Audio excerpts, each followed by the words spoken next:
My name is David Larry.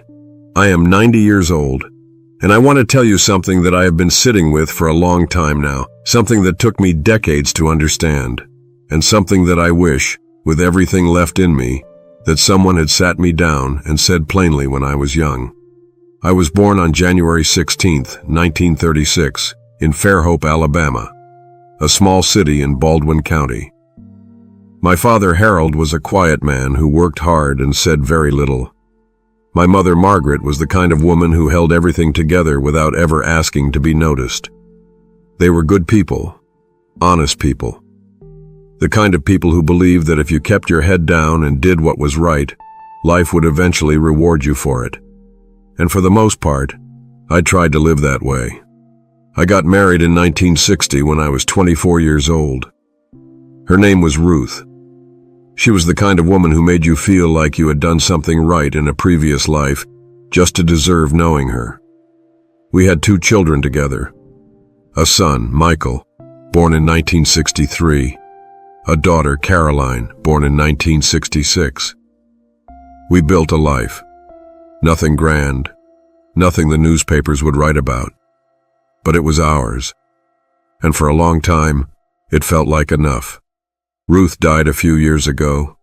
Pancreatic cancer. If you have lost someone to that disease, then you already know there is nothing I need to say about how fast it takes them. One season she was here, the next season she was not. And the house became something I had never quite prepared myself for. Just silence where her voice used to be.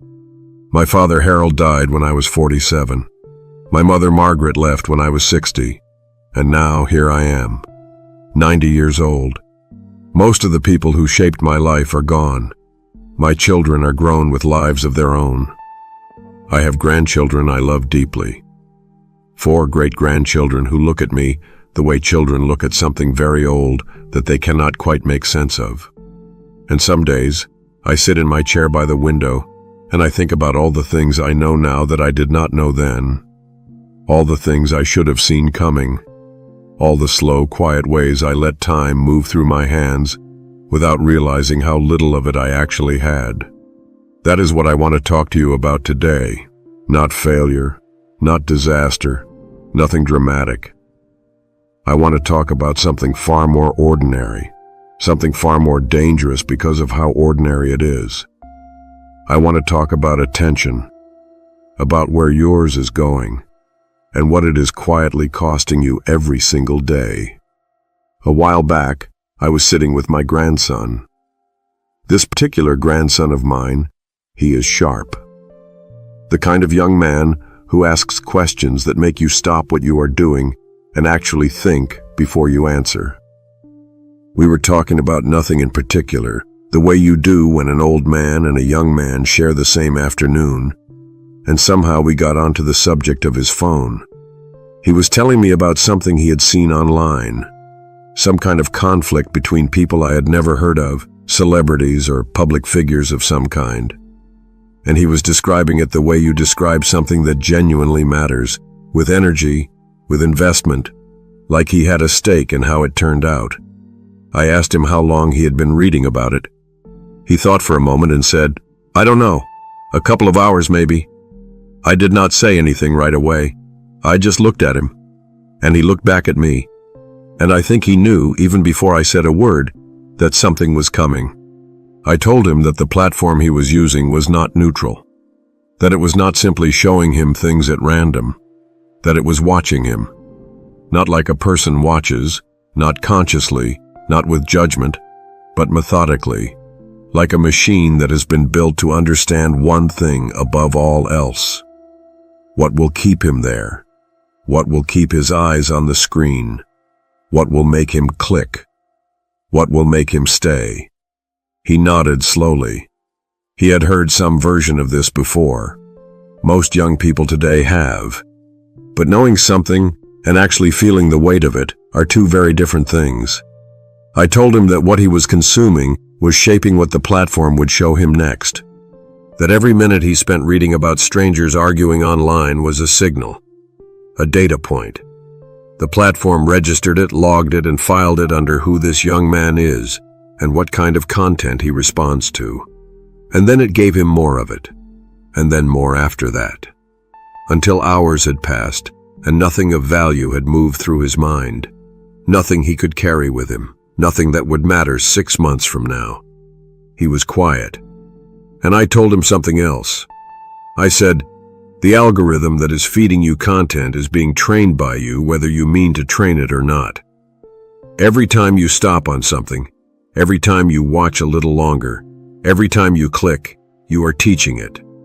And if you teach it that you want noise and drama and other people's business, it will give you an endless supply.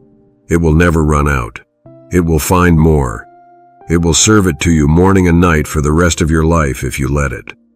But here's the thing I need you to understand. You can also teach it something different. He asked me how, and I told him what I have been doing for years now without fully articulating it until that moment. I run a small online newspaper platform. I have for some time. I understand how content moves. I understand what spreads and why.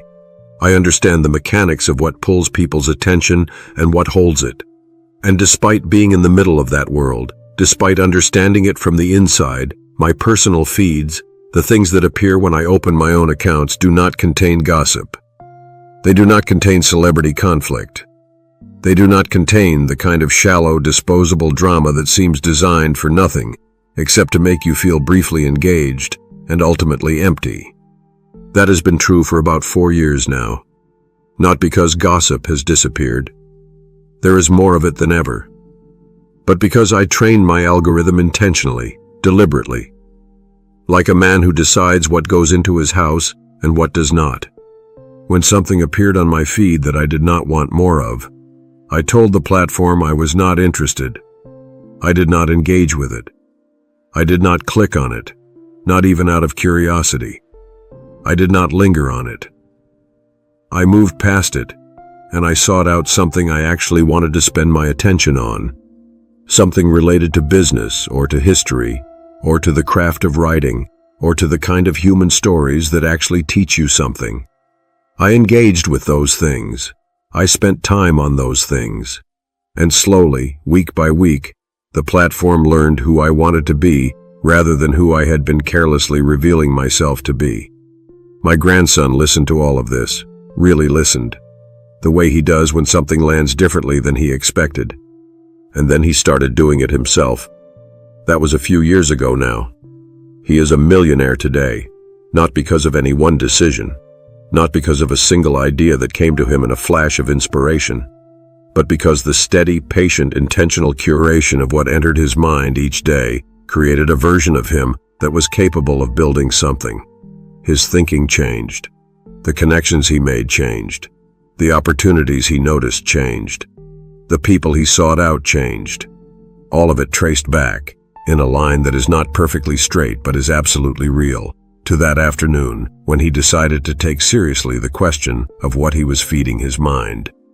I am telling you this not to take credit for his success. That belongs to him. He did the work. He made the choices. He spent the nights building when others were scrolling. But I am telling you, because I know what it cost me personally to learn this lesson as late as I did. And I am not willing to let it be a secret. Let me speak plainly now, the way an old man who has run out of patience for indirectness speaks. Your life is draining away through habits you have not examined. I do not say this to alarm you. I say it because it is the most honest thing I know how to tell you. The way most people begin their mornings in this era, before the coffee is brewed, before the daylight has fully registered, before they have spoken a single word to another living person. They are already inside someone else's story. They are already watching strangers argue. They are already absorbing the controversy of the week. They are already emotionally reacting to things that will not matter in 6 months. And they tell themselves it is only for a moment, just a quick check, just a few minutes. But you already know how that goes. One thing leads to another. The brief check becomes 30 minutes. The 30 minutes becomes an hour. The hour bleeds into the morning, and suddenly the day has a shape to it that was not planned. a shape that was given to it by a platform whose only actual interest is keeping you engaged. Not informed, not enriched, not improved, just engaged, just present, just there, eyes forward, clicking. I have thought about this a great deal, and what strikes me is not the time that is wasted, though that is significant. What strikes me more is the invisible shaping that happens in the background. Most people understand that time is being lost.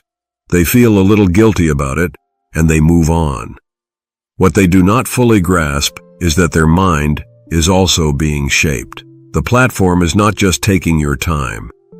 It is teaching your brain what to expect. It is teaching you what a normal level of stimulation feels like. It is training your attention span, quietly, persistently, in a direction that serves the platform's interest, not yours. I think about the shopkeeper analogy sometimes. If you walk into a shop and you keep buying the same thing, the shopkeeper will always have more of it ready when you arrive. He will stock the shelves with it. He will put it near the door. He will make it easy for you to find.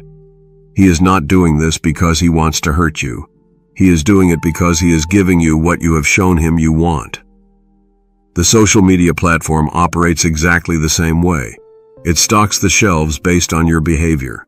And most people have been stocking their shelves with noise for so long, they have forgotten that anything else was ever available. Here's what I want to say to you directly now, not as an instruction, but as something I lived and wish I had understood far earlier. When I was young, the way time disappeared was different. It was not a phone. It was other things. Television, idle conversation that went nowhere, the slow accumulation of small choices that were each individually harmless and collectively significant. I was not a careless man. I worked. I provided. By most measures of that era, I did what I was supposed to do. But I also spent a great deal of time on things that left no lasting impression on me, things I cannot even remember now, evenings that dissolved, hours that passed without building anything, and I did not feel the cost of those hours when they were happening. I felt it later, in quiet moments when I tried to remember what I had done with a particular stretch of my life, and could not find an answer that satisfied me. That is the nature of this kind of loss. It does not announce itself. You do not feel the wound when it is happening. You feel it years later when you look back and try to trace where things went, and find that large stretches of your time have no shape, no texture, no legacy. Just a blur where your days used to be. The technology has changed. The mechanics have changed. What has not changed is the fundamental question of what you are doing with the hours you have been given. And whether the answer to that question, if you had to give one honestly, is something you could say without flinching. I am not asking you to live without pleasure or distraction. I am 90 years old. I have lived long enough to know that a life of pure seriousness is its own kind of poverty. You need laughter. You need rest. You need things that are simply enjoyable without being productive. That is not waste. That is humanity. But there is a difference between choosing your rest and having your rest chosen for you. There is a difference between deciding to be distracted for an hour because you need it, and drifting into distraction because an algorithm understood your habits better than you understood them yourself. The people who are building the kind of lives they actually want to live, and I have watched enough of them to say this with some confidence, they tend to share one quality above all others. They are intentional about what enters their minds. They make conscious choices about what they read, what they watch, what they spend their mental energy engaging with. Not perfectly, not fanatically, but consistently enough that over time, the shape of their thinking reflects choices rather than defaults. You can do this. The mechanics are not complicated. When something appears on your feed that you do not want more of, tell the platform. Use whatever function exists to indicate you are not interested. Do not engage with it even briefly. Move past it. Seek out what you actually want your mind to be spending time on. The work of a field you want to understand. The story of someone who built something you admire. The ideas that make your thinking larger rather than smaller. Spend time on those. Engage with those. And give it weeks, not days. Let the platform relearn who you are. That is not a complete answer to anything. But it is a real thing. A practical, actual thing you can begin today. And the person you become by doing it consistently over months and years is genuinely different from the person you become by letting the algorithm decide on your behalf. I want to say something now about self-discipline, because I think the word has been misused so often, it has lost much of its meaning. When people talk about self-discipline, they usually mean something grinding, something that requires suffering, some kind of white-knuckled refusal of everything enjoyable. That is not what I mean. Self-discipline, as I have come to understand it across 9 decades, is simply the practice of making decisions about your own life rather than having them made for you. That is all it is. When you wake up and decide deliberately what the first thing you will put into your mind will be, that is discipline. When you choose what you spend Tuesday evening doing, rather than letting it happen to you by default, that is discipline. When you notice a pull towards something you know will leave you empty, and you pause for a moment and redirect yourself, that is discipline. It does not require heroism. It requires only the small, recurring act of being the author of your own minutes rather than the audience for someone else's. And self-love. I want to mention this too because I think young people sometimes confuse self-love with self-indulgence. They are not the same thing. Genuine self-love, the kind that actually serves you, looks like protecting your attention. It looks like taking seriously the question of what you are allowing into your mind. It looks like treating your time with the respect that something finite and irreplaceable deserves. It does not look like endless consumption under the belief that you deserve whatever feels good in the moment. What you deserve is a future, and your future is being shaped by what you do with today. I am old now. I will not pretend otherwise. The number of mornings left to me is not large. I do not say this with despair. I have had a full life. I have loved people deeply. I have been loved. I have built things. I have failed at things. I have sat with Ruth in the kitchen at 6 in the morning more times than I can count and felt the particular quiet peace of a life shared with someone good. I have watched my children become people of substance. I have watched my grandchildren do things I could not have imagined when they were small. But I have also sat with the truth of what I let pass through my hands, not in crisis, not in catastrophe, just in ordinary inattention, in the steady, unmemorable drain of hours and days and years that could have been directed toward something and were not. And that truth has a weight to it that does not become lighter with age. What I want to leave you with is not a formula. There is no formula. Anyone telling you there is a formula is selling you something. What I want to leave you with is a question, not a rhetorical one, a real one. An honest one that deserves a real and honest answer. At the end of today, when you lay your head down and you think back over the hours you were given this morning and this afternoon and this evening, what will have entered your mind that you actually chose? What will you have learned that you intended to learn? What small piece of the future you want to live in will you have moved toward? Not in some grand dramatic way, just in the quiet, ordinary, daily way that real change actually happens. Because that is all it is. That is all building anything is. It is not one decision. It is not one moment of clarity that transforms everything. It is the accumulation of ordinary days in which you made choices that were slightly more intentional than the default, slightly more directed, slightly more aligned with who you actually want to become. My grandson understood that on an afternoon a few years ago. He took it seriously. He paid attention to what he was feeding his mind, and he redirected it.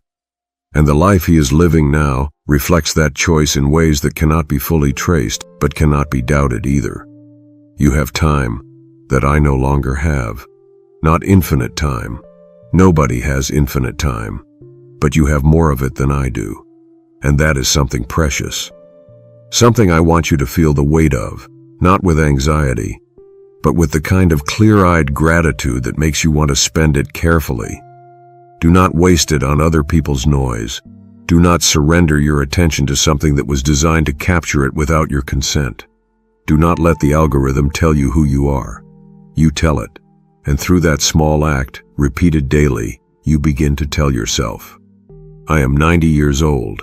I have lived long enough to know that time is the only thing that genuinely cannot be recovered. Everything else, money, reputation, relationships, even health to some degree, can be rebuilt or repaired or renegotiated. But the hours of a Tuesday afternoon in your 20s, once they are gone, they are simply gone. Nobody gives them back. Nothing compensates for them. They were yours to spend, and you spent them somewhere. Spend them somewhere that matters. That is all I have to say. That is what I told my grandson. That is what I wish someone had told me. And now I have told you, whatever you do with it is yours. I hope you use it well. My name is David Larry. I am 90 years old. And if you have stayed with me this long, if you have sat through the quiet, and the memory and the weight of what I have shared today, then I want to say something to you before we part. Thank you. Not in a formal way, not the way someone thanks an audience.